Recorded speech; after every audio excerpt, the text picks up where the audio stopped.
Hey, everybody. Before we go to today's show, I want to just give you a super quick PSA about advertisements on Flash Forward. So I talk on this show a lot about privacy and understanding who has your data and how they're using it. So I just wanted to be fully transparent with you all about the ways in which ads on this show get picked and why you might hear what you hear and a couple of little changes. So there are two kinds of ads on Flash Forward. The first is what's called a host read, which is just, when you hear me read an ad for something, you're used to them, you've heard them.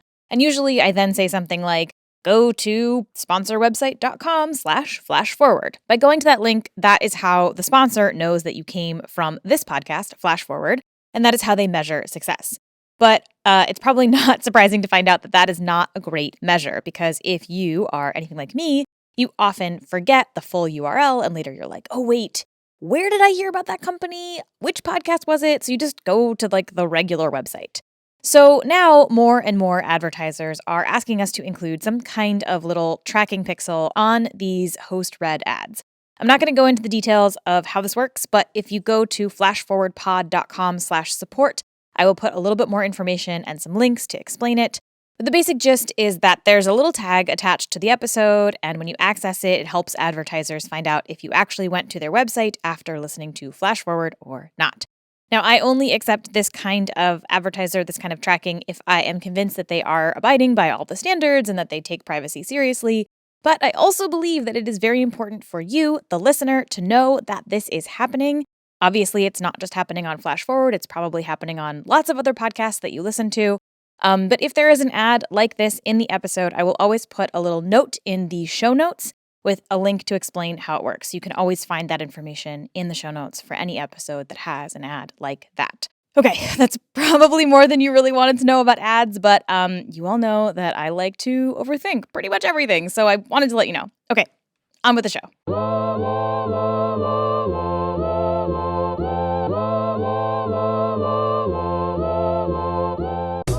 Hello, and welcome to Flash Forward. I'm Rose, and I am your host. Flash Forward is a show about the future. Every episode, we take on a specific, possible, or sometimes not quite so possible future scenario. We always start every episode with a little field trip into the future to check out what is going on, and then we teleport back to today to talk to experts about how that world that we just heard might actually go down. Got it? Great. Just a quick note, this episode is a pretty heavy one, and it mentions prison, violent crime, forced sterilization, and pedophilia. Okay, today we are starting in the year 2057.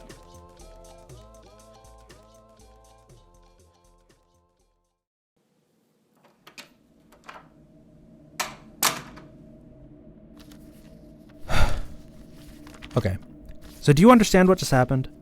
Yeah, I'm not stupid. I'm going to prison for something I didn't do. Thanks a lot. It's more complicated than that, actually. You have a choice. Okay, well, I choose not to go to jail. Did you understand what the judge said about your clinical sentencing option? The thing about 12 years or clinical intervention? No. I mean, after the jail part, I kind of blacked out for a little bit. So, you have a choice. You can serve 12 years in federal prison, or you can sign up for a new experimental procedure. Yeah, that. I'll do that. You don't even know what it is yet. I mean, it's not prison. So yeah, I'll take that. Can I at least explain to you what it is? Fine. It's new, and it's only been tried on a handful of people so far. The judge thought you'd be a good candidate because you're young and don't have any pre-existing conditions. It involves implanting a device inside your brain that would track your movements, thoughts, and behavior and manipulate it. How long do I have to have it in for? For this trial program, 6 months to a year. I'll do it. Seriously, it's an experimental brain implant. I can't stress that enough. 1 year is way less than 12. But you don't know what the long-term impacts might be. Oh, and there are no long-term impacts of 12 years in prison? Jessica Broly. Yes? Okay. Where is she? Now? Yeah, give me 20 minutes. Okay, thanks. I have to go see another client. Please take this paperwork and look at it. It describes the procedure. You have 45 minutes to decide. As your counsel, I would advise you be very, very cautious about this option. There's still a lot we don't know about how it works, or who would even be controlling the technology, and how they'll be manipulating your brain. It's not like I have any great options. This is true. You don't. And I'm sorry for that. Okay, I have to go. Call me when you decide. They're legally obligated to let you use a phone here. Okay, see you never.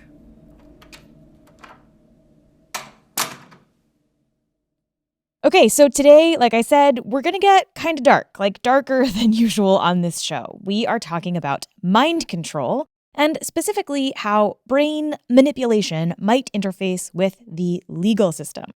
Could you sentence someone to prison via their brains? Could you reform, a lot of air quotes in this episode, could you reform someone using mind control? What if instead of physically incarcerating someone, you simply monitor their thoughts? Mind control is something that comes up in dystopian science fiction a lot, and usually it's villains who are controlling the minds of their victims.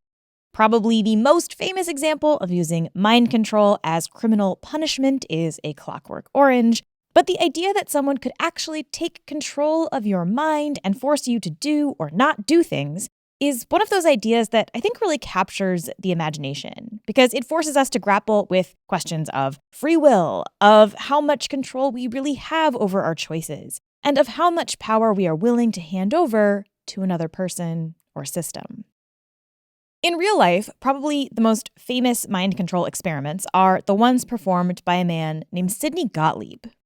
This guy named Sidney Gottlieb was the poisoner in chief, and he made the poisons that the CIA needed all during the 50s and early 60s. But I discovered Gottlieb had done something incredible before he even got to the poison job. He was running the CIA mind control project, MK Ultra. This is Stephen Kinzer, a journalist and the author of Poisoner in Chief, Sidney Gottlieb and the CIA Search for Mind Control. Now, you have probably heard of MK Ultra. I know that before reading Stephen's book, I had kind of a vague idea that it was this weird, misguided CIA program that involved using LSD to try and control people's minds. But what I didn't realize is just how terrible and big MK Ultra actually was. In the late 1940s, the US government became convinced that the Chinese and the Soviets were on the verge of figuring out mind control. Soon, the communists would be able perhaps to seize control of the minds of people all over the world, and then the prize for that breakthrough would be nothing less than global mastery. It perhaps will not shock you to learn that they were incorrect, but that didn't stop the CIA from deciding that they had to make their own attempt at this whole idea. And to run the project, they hired this chemist, Sidney Gottlieb. Now, under normal circumstances, if you and I were supervising someone whose work we thought might involve horrific things, we would want to supervise that person especially carefully. But at the CIA, it's the opposite. That's the kind of person you don't want to supervise at all. You want to let that person go completely on their own. You don't get any reports from them. Don't tell me anything. And then later on, you can always say, well, I had no idea that one crazy guy was running so far off the rails. So essentially, the CIA told Gottlieb, find out if there's something in this mind control idea. And whatever you do, it's fine. We won't ask you. Don't tell us what you're doing. And what Gottlieb wound up doing was indeed the kind of horrific stuff that the CIA would like for nobody to know about or remember. So Gottlieb began with a basic premise that if you wanted to figure out how to implant a new mind into someone's brain, the first thing you had to do was find a way to destroy the mind that was in there. So he set out very methodically to find and test ways to destroy a human mind and a human body and a human soul. If that sounds dark, it very much is. And in fact, Gottlieb didn't reinvent the wheel here. Unfortunately, there already were plenty of experts around the world on methods of destroying the human mind, body, and soul. And the US government had hired many of them after World War II, and Gottlieb built on their work. We brought in Nazi scientists and their Japanese counterparts to teach us how to devastate human minds and spirits. MKUltra went about that destruction in a variety of ways, including things like physical torture. But the most famous way was by giving people LSD. And not just like a fun little dose of LSD. In 1953, Gottlieb got the CIA to purchase the entire world supply of LSD. I came across, for example, one experiment that was conducted at the federal prison in Lexington, Kentucky, under Gottlieb's auspices. In this experiment, 7 African-American inmates were placed in a cell and fed triple and quadruple doses of LSD every day for 77 days without being told what it was or what was happening to them. Now, for people who weren't incarcerated, Gottlieb's LSD experiments were a lot more gentle. And this is maybe what you've heard about MKUltra, the fact that it introduced LSD in small doses through universities around the world to a whole lot of famous people. So, who were among the first volunteers to walk in the door in California, where this project first began, to try this new substance, LSD? Well, one of them was Ken Kesey, who later went on to write that classic One Flew Over the Cuckoo's Nest. Another of the first experimenters was Robert Hunter, the lyricist for the Grateful Dead. Another one was Allen Ginsberg, the radical poet. So these are the people through whom LSD entered into the American mainstream. The universities who did this work, doing experiments to see what small doses of LSD might do to the brain, mostly didn't know that they were being funded by the CIA. And it doesn't take, like, a genius to see the difference between who got fun doses of LSD and who got doses that were aimed at destroying their minds. And really, we don't know the extent of MKUltra. We don't know how many prisoners were killed or abused or left with debilitating neurological damage from these experiments. Because Gottlieb and the outgoing director of the CIA at the time, Richard Helms, destroyed all the records of MKUltra they could find. What little we do know comes from the records they missed or prisoners here and there who were able to survive, including a famous Boston gangster named Whitey Bulger, who was sent to a federal prison in Atlanta in 1956. Certain prisoners would be brought in and asked if they could participate in a program to test a drug that was intended to find a cure for schizophrenia. So Whitey Bulger volunteered with the idea that it would get him better treatment in prison. And he wound up being fed doses of LSD over more than a year. He writes in his diary about the horrors of it, and he never got over it. He's never been able to sleep with the lights off ever since. So for the rest of his life, he talked about his nightmares and how he was afraid to say anything about what he was seeing, because then he said, I thought I would never get out. They would never let me out. So he wrote about this as a devastating experience. And if you multiply that times the number of prison inmates who must have been subjected to these projects of coercive drug administration and administration of attendant torments, you have a shattering sense of how helpless those prisoners were and how predatory the CIA was in feeling that it had the right to use them as human guinea pigs, regardless of what the outcome would have been for them. Ultimately, Gottlieb was forced to admit that he couldn't actually seize control of the minds of his targets. That mind control via torture and drugs simply won't work. There is no realistic, that was the word he used, there's no realistic or reliable technique to try to seize control of a person's mind. Gottlieb then went on to become the chief pharmacist for the CIA, and you can read more about him in Stephen's book.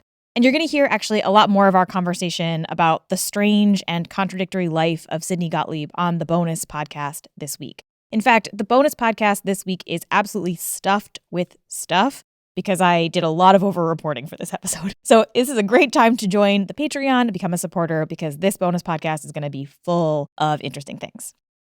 Okay, so MK Ultra didn't work, but I wanted to know, today with modern neuroscience, could we actually control someone's mind the way that Sidney Gottlieb kind of wanted to?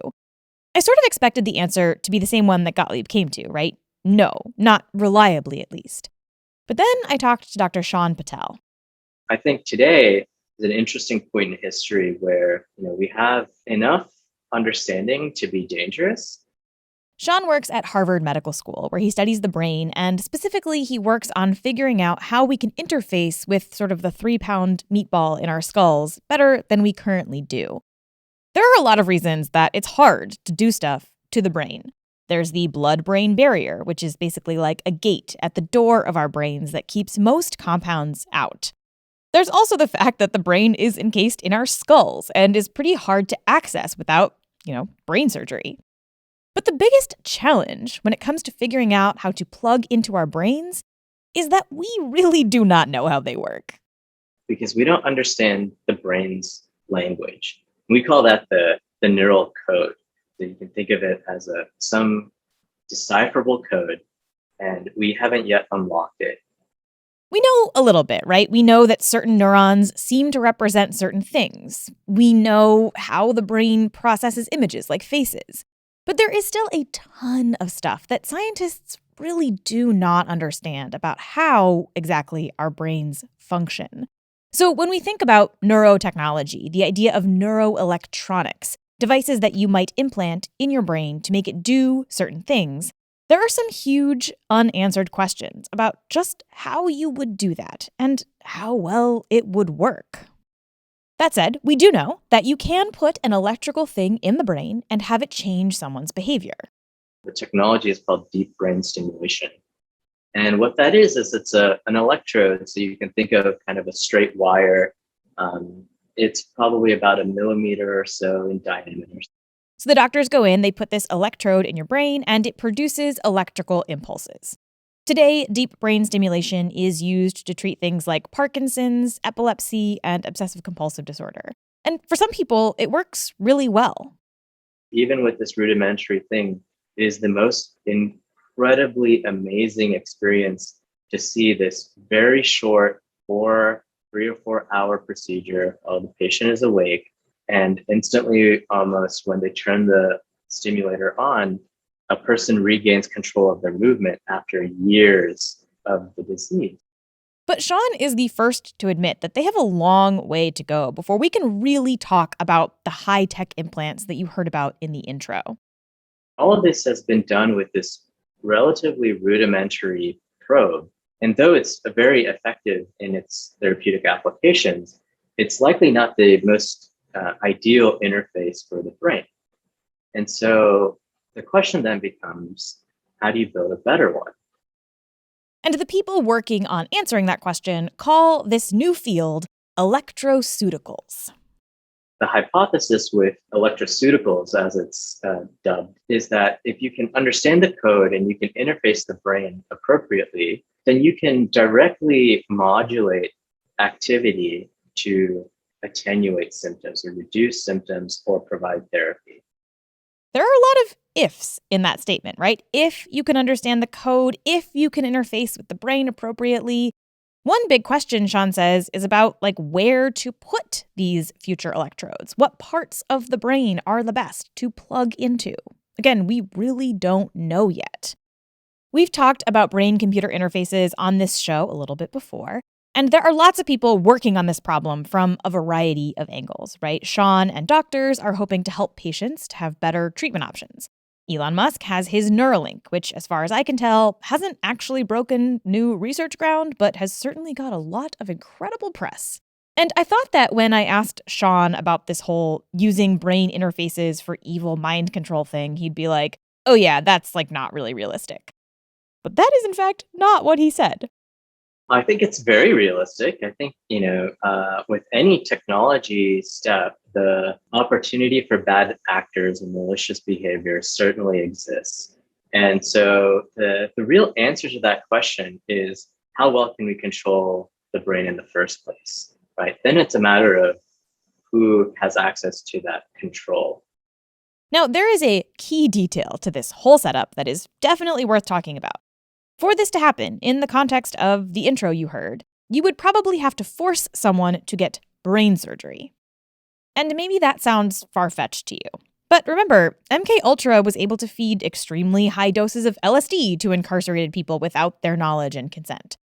And that kind of experimentation did not stop with the end of MK Ultra. Incarcerated people today are still subjected to medical procedures, interventions, and technologies against their will. There was a facility called the Oak Ridge facility. A court decision established many of the treatments at the Oak Ridge facility as qualifying as being torture. One of the things that they did was use psychedelics without consent. And we are going to talk about that when we come back.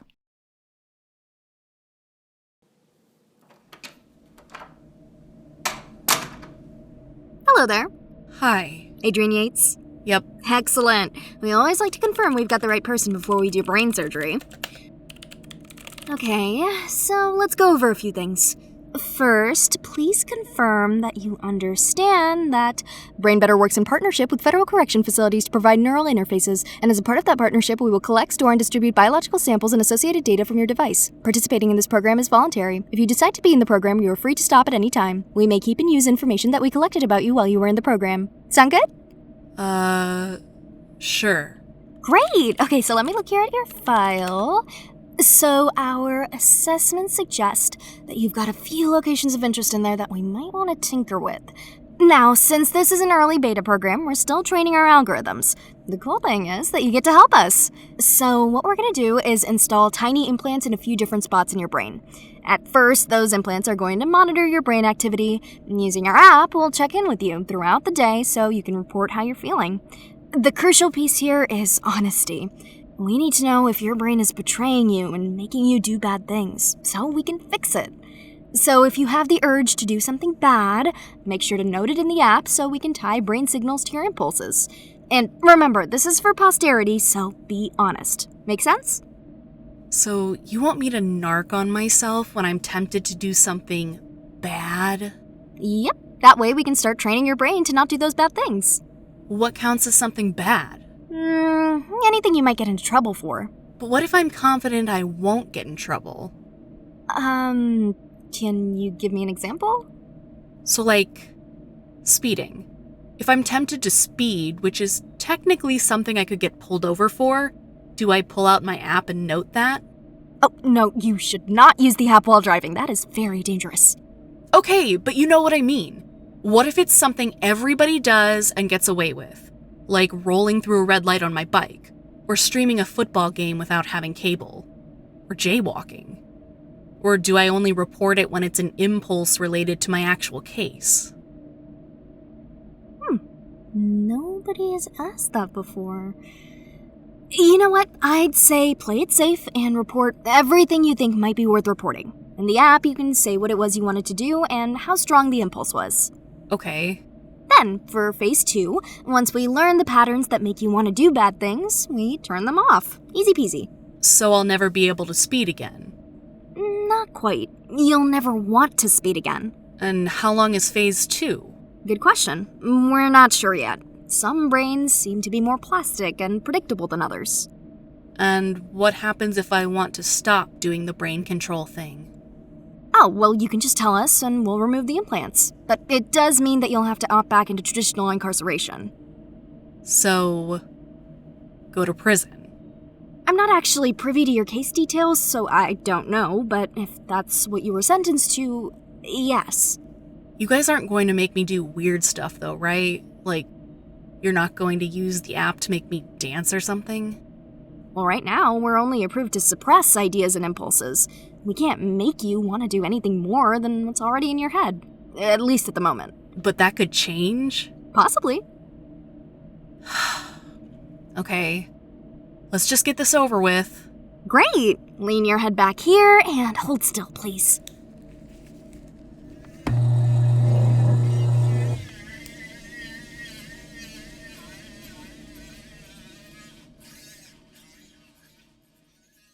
So in this future we're exploring today, this brain implant is trying to detect and suppress the urges and impulses that lead to criminal behavior. But is that even a real thing? You have probably seen a lot of headlines that say things like, brain scans reveal that criminal minds are different from yours, or brain scans show why psychopaths don't feel your pain. These stories assume that there is something wrong with the minds of people who commit crimes. And if there's something wrong, something that you can see in the brain scan, well, maybe you can go in and fix it, right? Maybe you saw this coming by the way that I was setting up this whole segment, but it is not that simple. So you're trying to find neurobiological correlates of crime. Anyone looking at that from a kind of external objective perspective would say, why would you do that? Because crime is socially defined. This is Dr. Steph Griffiths, a psychologist at Okanagan College and the co-author of a book called The Myth of the Born Criminal. When we spoke, she pointed to the hundreds of thousands of people who were convicted of possession of marijuana before it was legalized in Canada. One day, they are convicted criminals. The next day, when the law changes, they are not. And there's nothing in the brain that changes there. So anytime you're looking for brain correlates of something that is socially defined and arbitrary that way, you're going to run into a wall at some point. At that point, your responsibility, I think, scientifically, is to kind of shut the door on that. We're not going to find anything. But the doors have been left open. Take psychopaths, for example. You might remember that the idea of the psychopath test or the psychopath brain was really hot a couple of years ago. There's even a supposed one-question psychopath quiz that recently went viral on TikTok. But Steph and her co-author and husband, Dr. Jarkko Jalava, argue that the science behind the idea of psychopathy is actually incredibly weak. And they say many researchers are just influenced by cultural beliefs about psychopaths. What they do is that they completely ignore the fact that most of the studies found nothing different between psychopaths and non-psychopaths.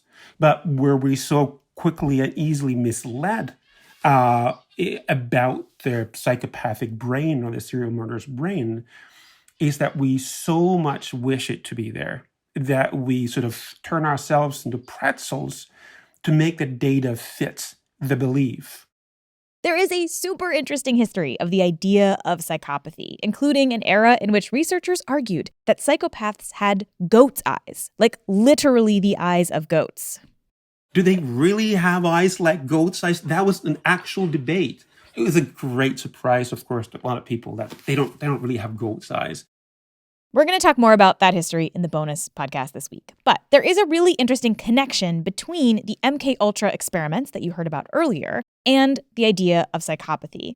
Because in at least one facility called Oak Ridge in Ontario, people classified as psychopaths were also given extremely high doses of LSD without their consent. That's an interesting overlap between those sorts of very intense efforts at mind control and then a population, psychopaths, who are considered to be kind of beyond help. So as a last resort, let's try this great and desperate cure on this group of people who, no one really cares about anyway because they're totally immoral. So let's see if we can change their brains by using these sorts of techniques. And this idea that you could scan someone's brain or give them a test and learn that they're actually a potential serial killer, it's really alluring. We've always assumed folklorically that if you are evil, if you do terrible things, that you must also somehow look evil. Just think about the folkloric monsters, the vampires, the werewolves, the witches. They always have some kind of a correlate in the face. This is actually the root of a lot of ableism even today, this idea that if a body or a face doesn't look right, there is something morally wrong with that person, which is obviously untrue. We've kind of given up on the idea that there's something physiologically different about serial murderers, for example, but now we're looking for the correlates in the brain. And it's not just psychopaths. In the 1960s and 70s, there were uprisings across the United States, largely led by Black activists protesting racism. There were a bunch of psychiatrists that were trying to biologize the riots. Basically, they were saying that this is because of a brain disorder. This is Dr. Liat Ben Moshe, a professor of criminology, law, and justice at the University of Illinois, Chicago. And Liat says that in the 1970s, psychologists wondered why certain cities had uprisings and others didn't. And their answer was, well, this is because there's specific people with specific brain anomalies that then caused them to riot, quote unquote, in particular ways. These doctors also studied brain surgery as a possible way to cure violence. In one case, a patient's mother said that their procedure ruined her son's life. But that didn't stop them from supporting a research center that was proposed to study this whole idea at UCLA. And the main proponent of this center was a UCLA researcher, Dr. Lewis West, who also carried out some of the MKUltra LSD experiments. They proposed to open this center to study exactly that, basically how violence is a biological entity. And the story is, of course, it's a very racist story. I don't see how you get around, from that. But there was also a lot of really interesting, gender and sexuality and disability kind of dynamics into this, because they proposed to also study women that in parts of their cycle, they hypothesized makes them more prone to violence. The center was never built, in part due to pressure from activists who questioned whether this was actually a good idea. That activism also helped push the federal government to create rules about medical testing on human subjects. And yet, still today, this idea that we could tie biology to specific, undesirable behavior persists. And another piece of the allure of this idea is that if we can find this thing that is broken in people who do bad things, the rest of us can say, well, you see, I'm not like that. I'm not a bad person like that. My brain isn't broken like that. And the minute that we think that, we can be like them, because we fail to recognize that we all have that capacity. That to me is what is so disturbing about that tendency. I understand where it comes from, and I know that I do it too. I like to think that I'm different. But if you fall prey to that, I think then you put yourself in the position where you could be the one flipping the switch and not thinking about what you're doing because I'm different. That wouldn't be me. No, none of us are different. There's no brain region that determines if someone's a good person or is going to do bad things. And we can already do prediction for violent crime pretty easily by looking at age and gender. And if you want to add some other socioeconomic factors in there, you can improve the prediction. Will neuroscience take us from 87% to 89%? Maybe. Is it going to be a Philip K. Dick short story? Probably not. This is Dr. Hank Greeley, the director of the Center for Law and the Biosciences at Stanford University.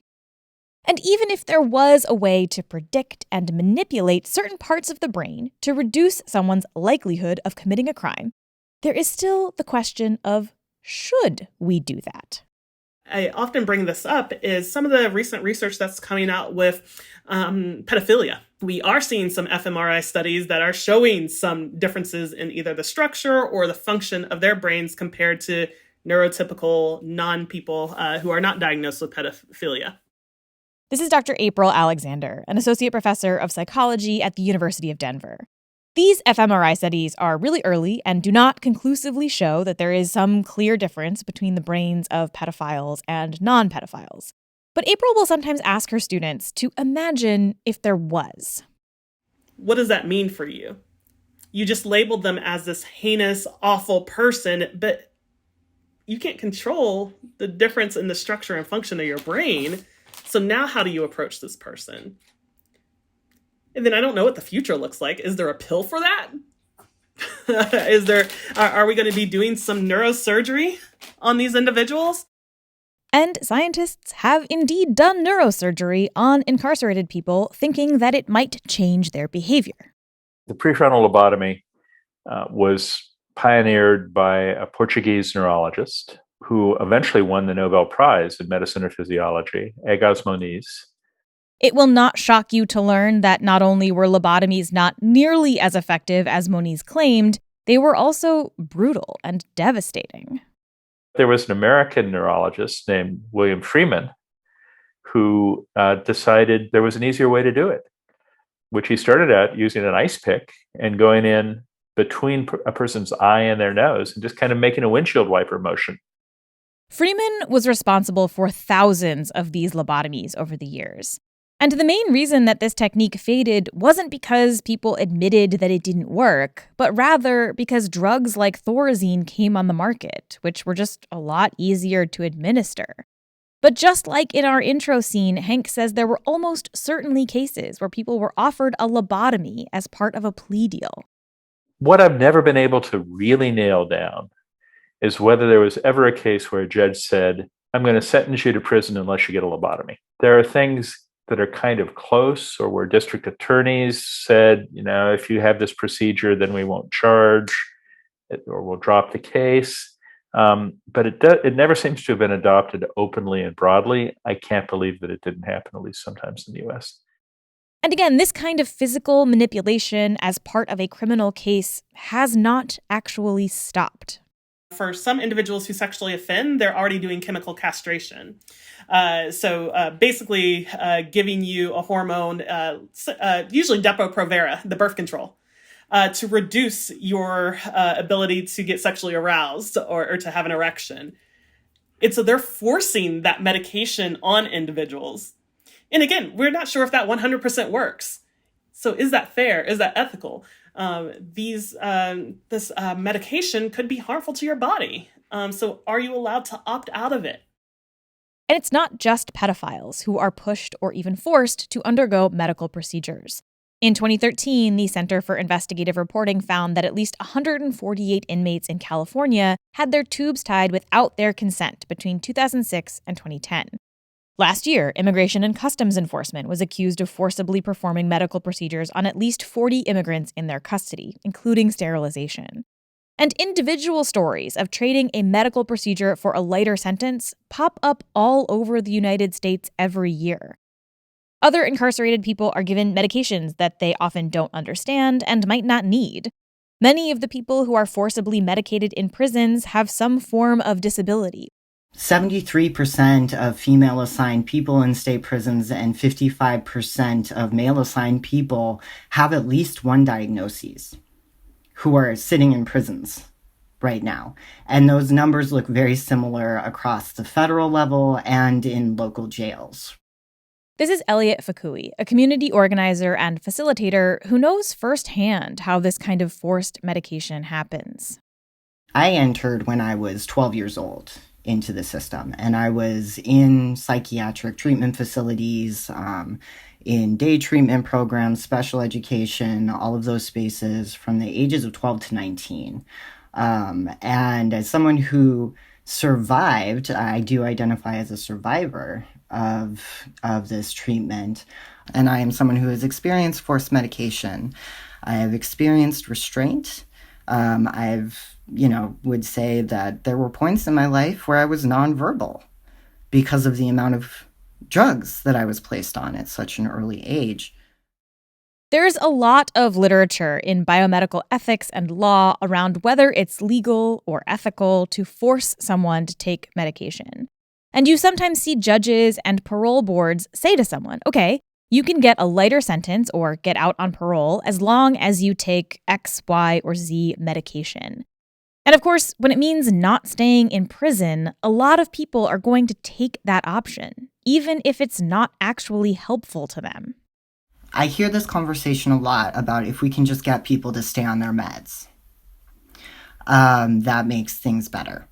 And the reality is, right, that would presume that someone's, emotional crisis is solely a biomedical thing.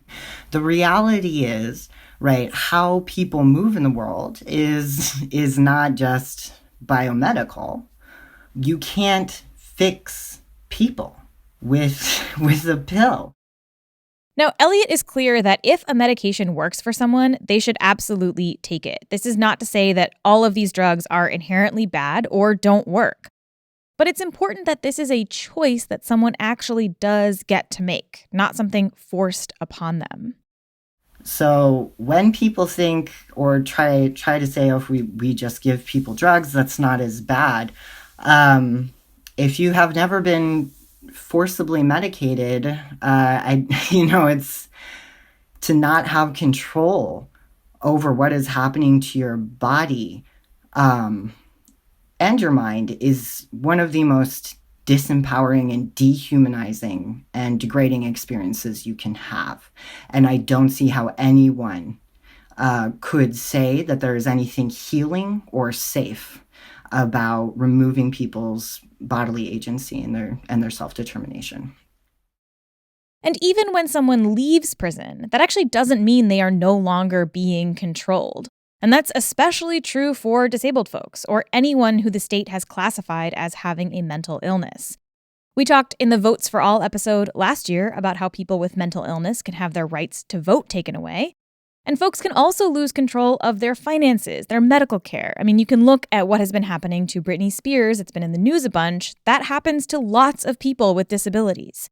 Many people with disabilities can't even get married without losing eligibility for Medicaid and other benefits. And this kind of state control goes beyond disabled folks. There are more than 2 million people in jails and prisons in the United States, but nearly twice as many on probation or parole.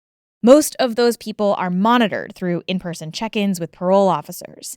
But more than 100,000 people every year are tracked electronically using ankle monitors. Between 2005 and 2015, the number of people being electronically monitored increased by 140%. And in the past few years, other technologies have promised to continue this surveillance, but via an app rather than an ankle monitor. So I've been looking into parole apps specifically after I had heard from a few people that an app that they had been using had landed them back in custody because they couldn't pay their cell phone bill. This is Dhruv Marota, a reporter at Reveal from the Center for Investigative Reporting. And a while ago, Dhruv learned about this app called Guardian. The thought is that people already have phones, which of course they don't. If you're just getting out of a long sentence, you do not have a phone or you don't know how to use a phone, right? Yeah, so this is like a cheaper alternative to ankle monitors that supposedly and allegedly works better. The problem is that this app doesn't work better. In fact, when Dhruv first looked it up on the App Store, the reviews were pretty much all terrible. Every app review was just like, this app has been waking me up in the middle of the night. It's broken. It's, please just put an ankle monitor on me. It's just like these terrible reviews, except for one glowing review, which looked like it shared the same name as the patent attorney from the company. The way the app works is that it tracks your location using your phone's GPS. On top of that, throughout the day, the phone will ring and ask you to check in, using a combination of facial and voice recognition, asking you to read a series of numbers provided by the app. People in the middle of the night, their phone is buzzing, and the buzz, you can hear the buzz on the app. So I decompiled the app and I looked at the audio files and I played the audio files, and it's shrill. So imagine the sound, 3 a.m, you're sleeping, you have work the next day, and it's, you get a message. It's like, look, like you aren't at your house. Why have you violated your parole at this hour? And, you're supposed to check in and it doesn't work. You're like trying to adjust the lighting to make sure the facial recognition works in the proper way or whatever it is. But it's just incredibly anxiety inducing because you think you're going to go back to jail. Other parolees work service jobs and said that they couldn't abandon a customer to go read numbers into their phones. So people had lost their jobs because of the tech too. And not only does this app just not work, it's also way more invasive than it even appears to be on paper. When Dhruv looked at the source code and showed it to other experts, he found that the app was set up to gather way more than just face and voice data to verify where someone is. The app is actually set up to be able to record passive audio and turn on at any time without the user's knowledge. And in some cases, depending on how your phone is set up, the Guardian app could read, modify, and even download all of the files on your device, including contacts, text messages, photos, videos, and media files. Every parolee I spoke to was aware. They were like they maybe weren't aware of the fine print of what exactly was being collected, but they were like, yeah, I know this app is collecting a bunch of shit. Like I'm their, like they think of me as their property, right? Like I have to, like I'm assuming it's just sucking everything out of me, so I'm going to operate in that way. So everyone is sort of aware of that. And they're aware of it because they are aware of how this system treats people who have been convicted of a crime as not just dangerous, probably repeat offenders, but also as a community of people that can't really say no, that you can take advantage of for profit. We live in a society where 2 million people are incarcerated right now in jails and prison, and and there's an industry around it, and it's such, it's so baked into how we think about criminal justice that the technology reflects it, right? Like this app assumes that you've broken parole. That's the assumption. That's why it's randomly having you check in all over the place. Obviously, an app that tracks you and a brain implant that controls your thoughts are not the same thing. But I think that this story is instructive for our future here because it illustrates just how little real oversight there is when it comes to the technologies being forced upon people who go through the criminal legal system. And when I asked Stephen Kinzer, the author of Poisoner in Chief, whether he thought the CIA was still looking into mind control today, here's what he said. I don't know any more than you do, but my guess is yes. It would just seem to me, I put myself in the position of a head of one of these services. Wouldn't that be something that you'd want to experiment with? There's all this new technology. You always can work yourself into a sense of competition and urgency. So, yeah, I do suspect.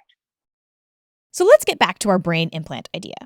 If you have followed tech news for a while, you know that just because there's not a lot of good science suggesting that something might work, that does not mean that people aren't going to try it. I do worry that, particularly when we go through our regular mass hysteria about crime, that some legislature somewhere is going to say, oh, hey, here's a paper that came out in this journal, not realizing that it's one of the really bad journals that says this, let's do it. And even if you believe that this is worth investigating, that it's worth looking into whether a brain implant might deter the worst forms of criminal behavior, there are still some big questions about how you would ethically develop and test this technology. You can't really do animal studies on something like whether a brain implant will keep someone from committing a crime, so you have to do this in people. And not just any people. You have to do this in a specific population. First, you've got problems of coercion. There is a special chapter of the Common Rule, through which the federal government regulates federally funded human subjects research that deals with prisoners, because prisoners are in a situation where it's particularly easy for them to be coerced and treated unfairly. If you manage to get past that, or, as has been the case historically, found a way to just ignore that part, you still have issues of the actual science. Getting a large enough population to test this on is going to be really hard, as will controlling for other variables. And Hank says that maybe the hardest part of doing this research might be political. Because the first time somebody who's been treated this way does something wrong, somebody's career is toast. So given all of this, all of the evidence that looking for neurological determinants of crime is probably misguided, the challenges of doing this research, the political perils of something going wrong, and the overall ethical minefield here, why would anybody try this? Why is this still something people think about and propose and write about? There are probably a million answers to that question, but Hank's, I thought, was the most interesting. Prison changes people's brains really profoundly. And if prison were a drug or device or biological regulated by FDA, no way in hell it would be approved. It's clearly both unsafe and ineffective. Is there a fundamental difference in trying to change people's brains to make them more law-abiding through prison versus doing it through stimulation, neurosurgery, other respects? Part of me wants to say there is, but I'm not sure. So what does all of this mean? Where does this leave us? How should psychology and neuroscience interface with the criminal legal system? That's a tough question. It's much easier to criticize it than it is to give prescriptions. That is the $1 million question. And we are going to try to answer it when we come back.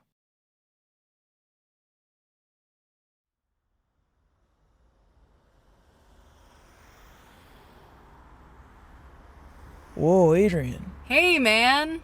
I thought you were in prison, man. No, they let me just do this weird brain punishment instead. Brain punishment? Yeah, they put a thing in my brain and let me go. Seriously? Yep. What does the thing in your brain do? Theoretically, it stops me from wanting to do bad stuff. Does it, like, zap you? No, I haven't been zapped yet. I don't really know how it works. I think instead it's like a thought interrupter, so I don't have the thoughts instead of being punished for them. Have you tested it? What do you mean? Like, hey, Adrian, want to set some stuff on fire? Dude, stop. Did your brain backfire? No, but you're going to get me in trouble. If I think about that stuff, it gets logged, and they might think the brain thing isn't working, and I'll have to go to jail. Fine. But seriously, you want to go for a ride? Got the Bugatti tuned up? Okay. Yeah.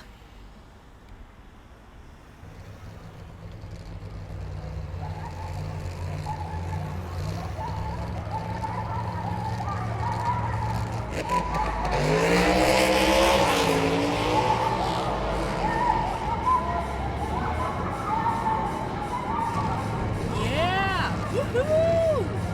Woo! Woohoo!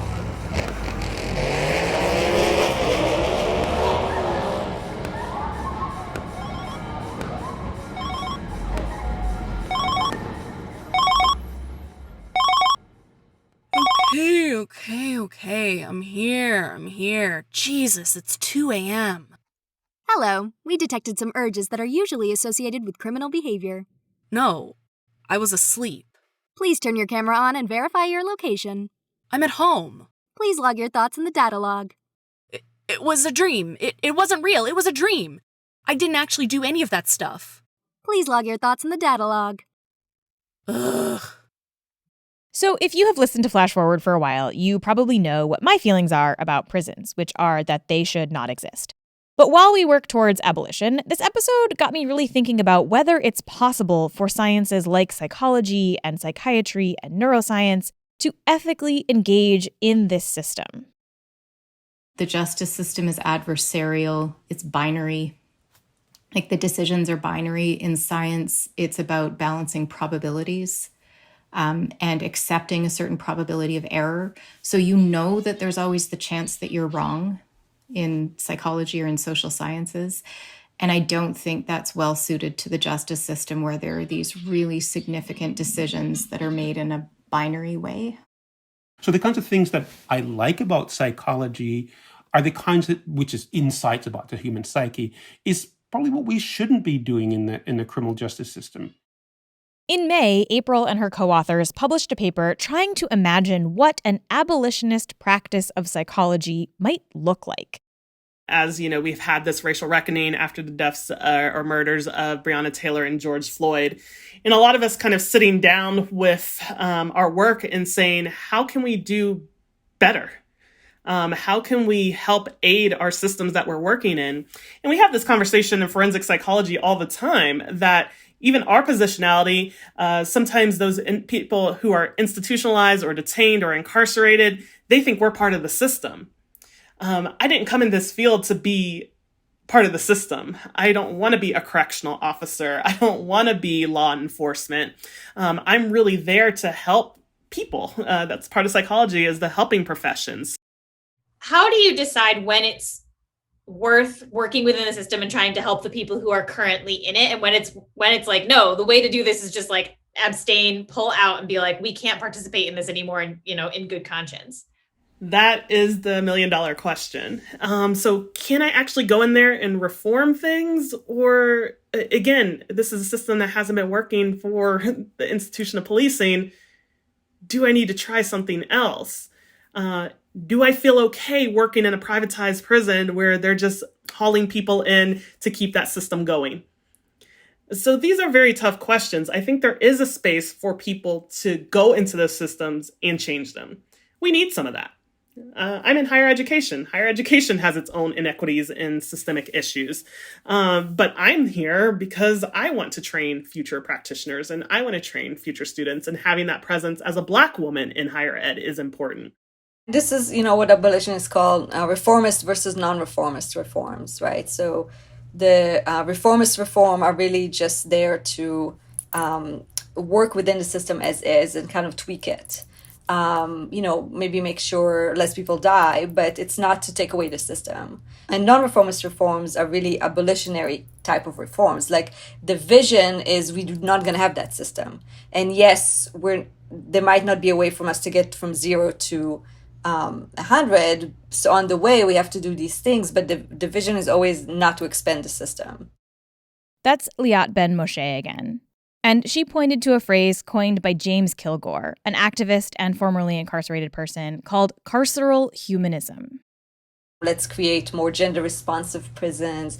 Let's create ankle bracelet instead of incarcerating people. And he said it's just carceral humanism, meaning it's more humane, but it's not less carceral, actually, at all. And Liat has her own disability studies take on that same concept. Right now, there are initiatives all over the U.S. to build special prison units focused on mental illness. And the idea is we have so many people who are mentally ill in prison and jail, we should just build a mental health jail, right? Like we should at least staff it, we should at least, and so on and so on. This is completely ludicrous. I mean, it's just kind of double oppression, really. And to do this in our name, to say that this is for treatment and this is for bettering the lives of people with mental health differences is absolutely extremely dangerous claim. And of course, completely wrong. So how does one work outside of this system? I spent a lot of this episode talking about what doesn't work, what we shouldn't do, what isn't ethical or humane or right. And whenever I do that, I always get emails from people saying, okay, great, it's so easy to say what we shouldn't do, but what should we do? Now, I don't have all the answers there, but both Liat and Elliot Fukui talked about a different model for supporting people. I think people really underestimate the power of community. It was incredibly life-altering for me to find other disabled people that were politicized as disabled. If somebody is in crisis, who better than somebody who's been through a similar crisis to talk to? Right? Why not call people who've been there? Why not, really fund all these, I don't even want to call them alternatives because they're not alternatives. They're just things that we're doing anyway. They're just not funded. When I turned 19, I had my last hospitalization in rural Ohio. It was super violent. I was forcibly medicated and restrained. And I decided, I can't live like this anymore. I can't go back inside. Every time I go inside, I get hella drugged. I lose my jobs. I'd have to start from scratch, right? And it was destroying my life, being in these systems. I found this website called the Icarus Project, which is now the Fireweed Collective, which was a project started by folks with diagnosis to provide peer support. And when I realized people could do this, people were with the same diagnoses, were living their lives outside and weren't, constantly on a cocktail of meds and weren't having to sign their rights away, I wanted to try it. And I've been doing that now. I was 19, I'm about to be 35, and I haven't been back inside. This isn't necessarily easy. Nobody is suggesting that. But when we know that the alternatives are hurting so many people, it feels like we should probably at least try something else, right? We really have to change the way that we relate to ourselves and each other. And it's terribly difficult work. And I honestly don't know how else we're going to do it. Cultural change takes time, right? It takes a long time. And I think every single one of us actually has a lot more power than we think we do to make decisions that get us closer to care and connection and support and solidarity instead of isolation and fear and hate. Actually, we all get to make those decisions every day.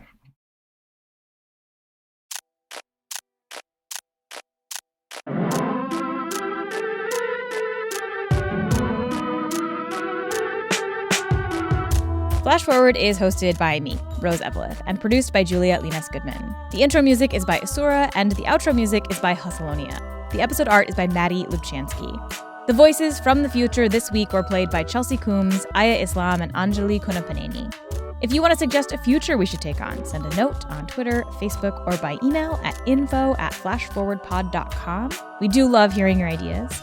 And if you think you have spotted one of the little references that I've hidden in this episode, you can email us there too. If you are right, I will send you something cool. And if you want to discuss this episode or some other episode or just talk about the future in general, you can join the Facebook group. Just search Flash Forward Podcast on Facebook and ask to join. And if you want to support the show, there are a couple of ways you can do that too. Head to flashforwardpod.com/support for more about how to give. This week's episode has a ton of bonus content that I could not get to in this episode. It's already a very long episode, and there's so much I didn't even include. So now is a great time to become a supporter because you'll get the newsletter, you'll get the bonus podcast, all that good stuff.